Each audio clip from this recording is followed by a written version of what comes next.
Hi friends, आज आम गोटे नुआ जगह जिमा जेनटा कि तार ना होचे पापघाट। ये हूँ कार्तिक पूर्णिमा दिन आम एक्सप्लोर कर आम घर बाहरी जाइछुँ। आम एटा बलांगीर प्राय पाखापाखि 72 किलोमीटर। जदि सोनपुर आपन आसुचन बेले आपन को 29 किलोमीटर पड़ो। पापक्ष घाट गोटे बहुत इम्पोर्टेंट जगहटे जेनटा कि आमर वेस्टर्न ओडिशा रे अच्छे। जेन जगह की बहुत तार हिस्ट्री अच्छे क्या पापक्ष घाट करागला आ से बाबत मुझे आपको डिटेल स्टोरी कहमी। आप पूरा लास्ट तक मोर संगे जुड़ी रहूँ कहीं लास्ट तक रहिले आप जानीपारे पापक्ष घाट कहाँ लगे कहला केन रजा उपरे तार अवसर थिला बेसी से पापक्ष घाट होती से मंदिर सेना गोटे बहुत सुंदर मंदिर अच्छे जो जगन्नाथ मंदिर। देखुन इन दुईटा जगह अच्छे राइट साइड नहीं जी सीधा सीधा पलाबे जेन लोक मैंने आज आसुचन कार्तिक पूर्णिमा लगी सब सकाଳେ बाहरिक मंदिर दर्शन कर पाखे गोटे मंदिरटे पड़वा। ये मंदिर के क्रॉस कलापर आपन आगे टिके बेसी दूर नहीं 200-300 मीटर गला पर देखो बहुत सुंदर जगन्नाथ मंदिर पापक्ष घाट आगे पूर्व दिग के मुँह कर सुंदर भाव मंदिर तैयारी मंदिर भीतर भी मुझे आपको देखामी। देखुन केमती पूरा बाजार बसी आज लोक बहुत खुशी रे कार्तिक पूर्णिमा के आसीचन। इने गोटे बहुत बड़ बरगजटे अच्छे जेन बरगज के लोक हे देखुन आगे अच्छे। ई बरगज रे लोक पशुवाली चेष्टा करसन आ बाहरसन जदि किए पाप करथिबा से बरगज रु बाहरी नहीं पारे। इटा एंती कहसन बाकी इटा सत कि मिज कहि नहीं पारे किंतु गोटे लोकंकर धारणा अच्छे आ विश्वास अच्छे तांकर विश्वास रे आ विश्वासघात करि हेबनी।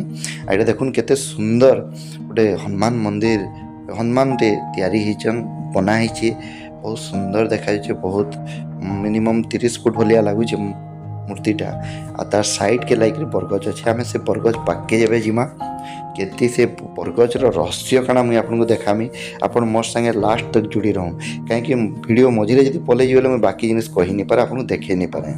देखुन बाबाटी इने आसिक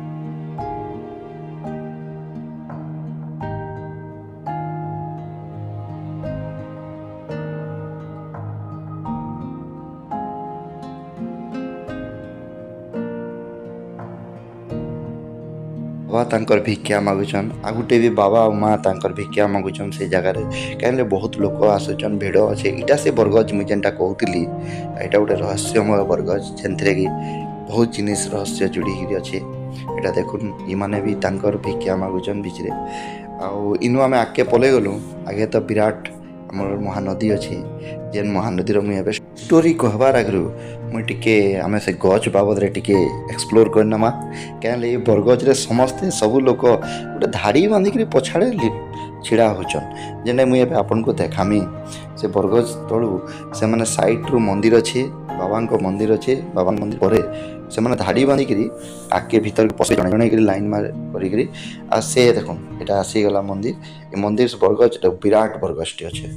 ये बरगज रु आम एबे आपन को तार बरगज डिटेल्स मुझे आपन को देखौछे। देखुन लोक मैंने गाधुचन पापक्ष घाटे इटारा से बरगज देखुन इनु आपन लाइन लंबी जेनटा कि इ भितर पशुए बरगज बहुत विराट अच्छे। बरगज भितरे भितरे आपन को जीवाके पड़वा। देखुन मोर से भी लंबी थी बाकी मुझे नहीं पार्ली मैंने देखुन आके आके बढ़ी जाऊन गछ देखुन आ जड़े आम सांग से भी पशुवाली चेष्टा कर बहुत मोटा अच्छन हुए तो भाग्य खराब से भितर पशि नहीं पार्ले बहुत चेष्टा कले बाहरी गले पछाड़े लोक जेन लाइन लंबी थी से बाहर बाहर बाहर जी नहीं बाहरी पार्ल कर तांकर असुविधा से बाहर आम एटलिस्ट पशुवाली चेष्टा करूँ खेद देली तापर देखुन मोर पछे पछे ये चेष्टा करुचन नहीं जाई पारबा कहले बाहरी जाओ ए देखुन ए लाइन लंबीचन इमाने एबे जड़े जड़े कर भितर पशुचन जी पशिक राउंड बाहर बाहरी जाऊँगी से हूँ से पूरा बंचीगला ताने भगवान ताके मुक्त करदे सर सत कि मिज मुझे भी नहीं जानी कि मुझे आपको भिडियो देखा देखुन विराट गछटे अच्छे बरगज। ये बरगज रे देखुन लोक मैंने सेल्फी भी नौचन भीतर के पशुचन देखुन इाड़ू मैंने पशुचन पशुवाली चेष्टा करुचन जन जन कर भितर गज भितर अच्छन देखुन से विराट बरगज भितरे आपन भितरे भितरे जीवे देखुन बहुत चेष्टा करुचन भितरे भितरे लाइन रे जीवार लगी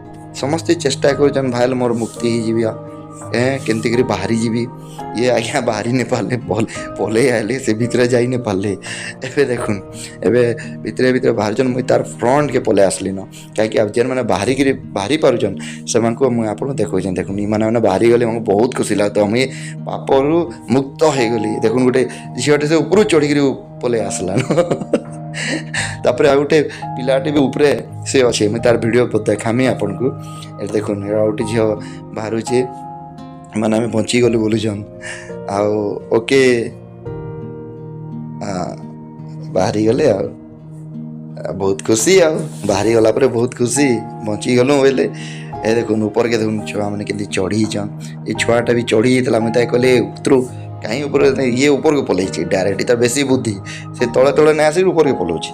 ତାପରେ ତାକେ କହିଲି ସେଠି ପଳେଇଆରେ ମୁଁ କ୍ୟାମେରାରେ ସୁଟିଂ କରୁଛେଁ ତଲୁ ଆଉ କିଏ କିଏ ବାହାରବେ କେମିତି ବାହାରୁଛନ୍ ମୁଇଁ ଦେखाମି ଭିତରୁ କାହିଁକି ଭିତରକେ କ୍ୟାମେରା ଏତେ ଇଜି ନେଇ ଭିତରକେ ନେଇକରି ଆପଣଙ୍କୁ ଦେଖାବାରଟା ଚେଷ୍ଟା କରୁଛେଁ। ଦେଖୁନ୍ ଲେଡ଼ିଜ୍ ଜଣେ ଚେଷ୍ଟା କରୁଛନ୍ ସେ ବାହାରବା ଲାଗି ସେ ଟିକେ ମୋଟା ଅଛନ୍ ବାହାରି ନାଇଁ ପାରବାର୍ ଚେଷ୍ଟା ଚାଲିଛେ ତାଙ୍କର ଫିର୍ ବି ଭଗବାନଙ୍କର ଉପରେ ଆସ୍ଥା ଅଛି।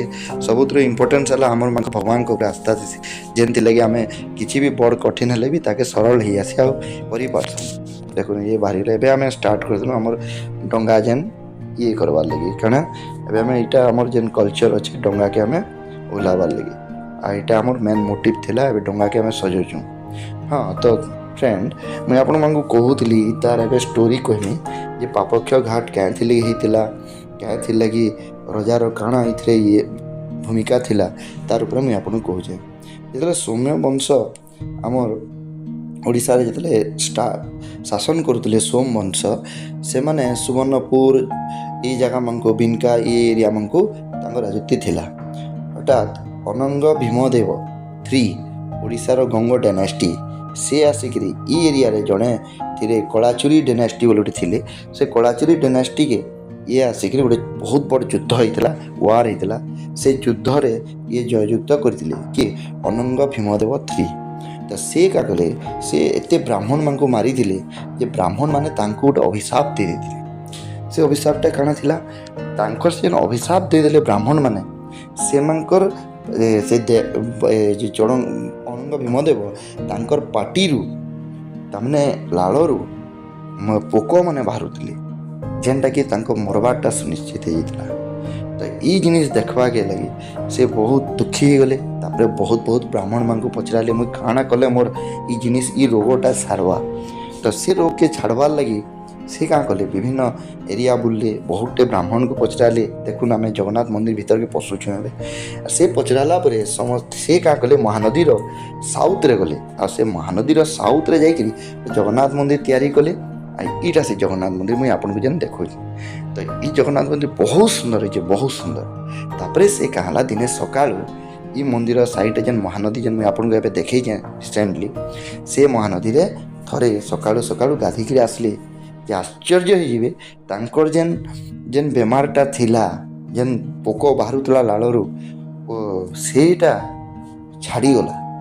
ସେନୁ ସେଇ ଘାଟର ନାଁ ଦେଲେ ପାପକ୍ଷ ଘାଟ। ଠିକ୍ ଅଛେ ଆପଣମାନଙ୍କୁ ବହୁତ ଭଲ ଲାଗଲେ ମୋ ନେକ୍ସଟ ଭିଡ଼ିଓ ସିଓର ଦେଖିବେ ଆଉ ଲାଷ୍ଟ ତକ୍ ଦେଖିବେ ମୁଇଁ ଆଶା କରୁଛେ ମୋତେ ସବସ୍କ୍ରାଇବ୍ କରିବେ ଲାଇକ୍ କରିବେ ସେୟାର କରିବେ ମୋର ଭିଡ଼ିଓକେ। ଇ ଯେନ୍ ମୁଇଁ ହିଷ୍ଟ୍ରିଟେ କହିଲି ଆପଣଙ୍କୁ ହୁଏତ ବହୁତ ଜିନିଷ ଗୁଗୁଲରେ ସର୍ଚ୍ଚ କରି ବି ଜାଣିପାରିବେ।